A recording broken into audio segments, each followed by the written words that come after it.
Why is a planet not the hottest even? Though it's closest to the sun. You might think that the closest planet to the sun would be the hottest, but surprise, it's not. Mercury is the closest planet to the sun, but it's not the hottest. That title goes to Venus. So what makes Venus, the second planet from the sun, even hotter than Mercury? Venus has an atmosphere full of greenhouse gases, mainly carbon dioxide. These gases trap heat from the sun, causing a super strong greenhouse effect. It's so strong that the surface temperature on Venus can get up to a scorching 900 degrees Fahrenheit, 475 degrees Celsius. That's hotter than your kitchen oven can usually go. On Mercury, there's hardly any atmosphere to hold on to the heat. So while it does get hot when the sun is shining, it doesn't trap the heat. Plus, Mercury has super long days and nights. Each day lasts about 59 Earth days, so it gets very cold at night. Venus, with its toasty blanket of gas, stays burning hot all the time, whether it's day or night. Quite the twist, don't you think? Why can't penguins get cold feet? Penguins spend a lot of time waddling around on ice and swimming in chilly waters. But have you ever wondered why they don't get frostbite on their feet in the freezing cold? It turns out, penguins have a special system in their bodies that stops their feet from freezing. They have a heat exchange system, which works like built-in central heating. Warm blood from their hearts moves down arteries in the middle of colder blood that's coming back up from their feet in veins. This way, the cold blood gets warmed up before it reaches their hearts, and the warm blood cools down a bit before it reaches their feet. This system keeps their feet just warm enough that they don't freeze, but still cold enough that they don't melt the ice they stand on. Now that's a cool adaptation. Nature's design here is so clever that engineers study it to make better heating systems for buildings and cars. Penguins may not know it, but they're walking around with a secret superpower that lets them enjoy the icy homes where they live. Is there a chocolate river in space? You might think chocolate rivers only exist in movies like Charlie and the Chocolate Factory. But guess what? Space might hold a surprise for all the chocolate lovers out there. Scientists have discovered a cloud in space that smells like raspberries and tastes like rum. But even more wild is that this cloud is full of a substance called ethyl formate, which makes raspberries taste like raspberries, and it's also a key ingredient in the flavor of rum. This delicious-smelling cloud is not a river, but it's humongous. It's about 1,000 times larger than our solar system. No one can go there to taste it, and it's mixed with gas and dust, so it wouldn't be like sipping on your favorite dessert. Plus, outer space is not hospitable to humans or any form of life as we know it, but it's still amazing to think that there are familiar smells and flavors in the vast universe. This cosmic treat is located in the center of our galaxy and makes us realize that sometimes space can be stranger and yummier than fiction. Do kangaroos have secret powers? What if I told you kangaroos might have hidden superpowers? No, they don't fly or become invisible, but they do something really cool. Kangaroos can pause their pregnancies. When a mother kangaroo has a baby, called a joey, but the conditions outside are tough, like not enough food or water, she can stop the development of another joey in her womb.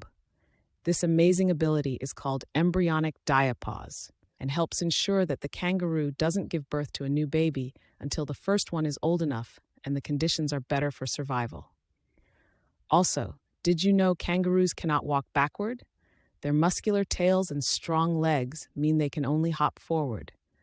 This has become a symbol for moving forward and never backward, and it's even part of the Australian coat of arms. So the next time you see these bouncy marsupials, remember, they're more than just good jumpers. They've got some incredible tricks up their, pouches. Can fish really drown? It sounds like a silly question because fish live in water, right? But can fish drown? Something we usually only think happens to land animals? The answer is yes. Fish can drown in a way. Fish need oxygen just like we do, but they get it through water using their gills. So, if the water doesn't have enough oxygen, or if their gills are damaged, fish can suffocate because they're not able to get the oxygen their bodies need. This could happen in water that's too polluted or stagnant.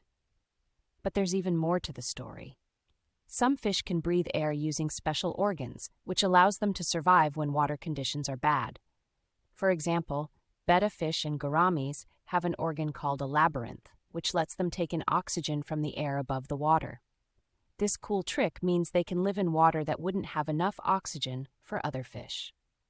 Nature has given them their very own scuba tank so they can handle living in a fishbowl without a fancy filter. Isn't nature full of surprises? Ever seen a zombie ant? Imagine a world where zombies are real, but not the kind you see in movies. They're much smaller, ant-sized.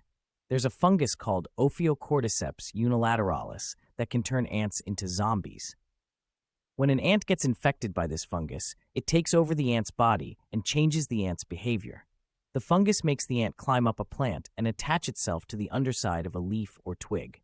Then, the fungus grows out of the ant's head and releases its spores to infect more ants.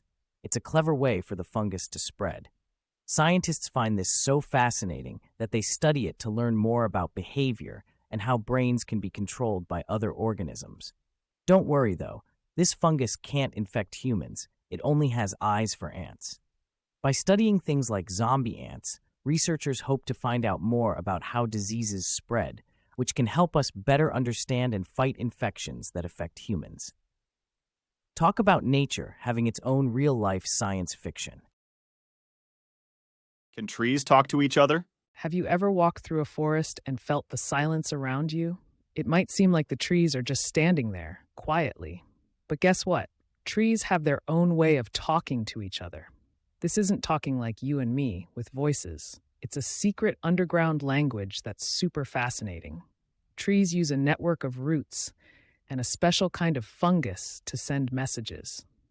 Think of it like the internet, but for trees. This underground network is called the Wood Wide Web, and it helps trees share important stuff like nutrients and even warnings about pests or diseases.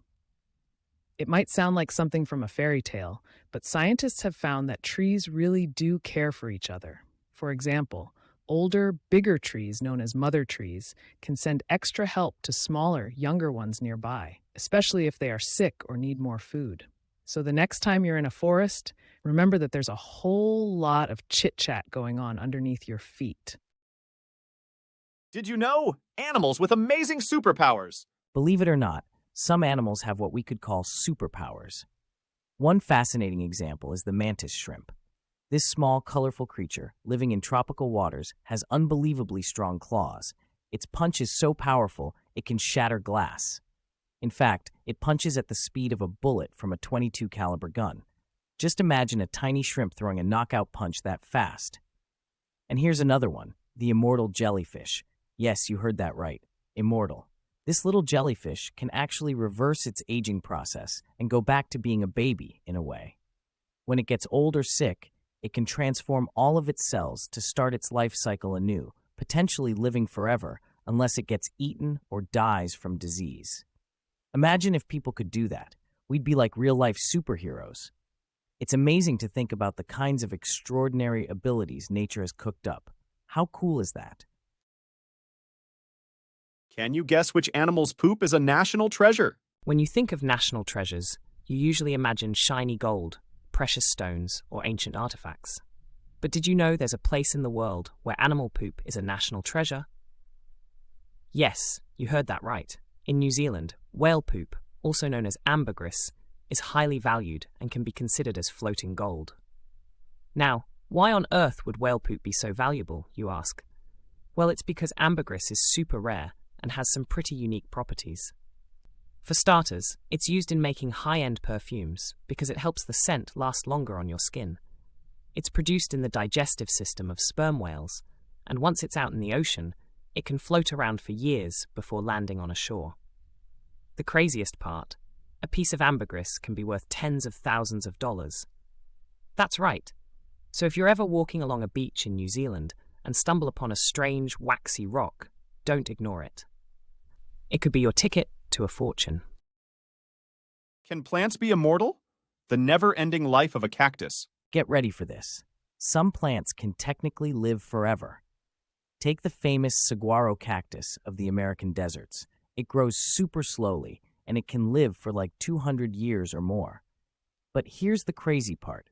Plants like these don't grow old the same way animals do. They can keep replacing their cells, so they don't age if the conditions are right. This means, as long as they're not destroyed by extreme weather, disease, or humans, these tough plants can keep on living and living. Some of the desert's oldest cacti could have been around when your great-great-great-grandparents were just babies. Now, that's what I call standing the test of time. Follow me for more fun facts.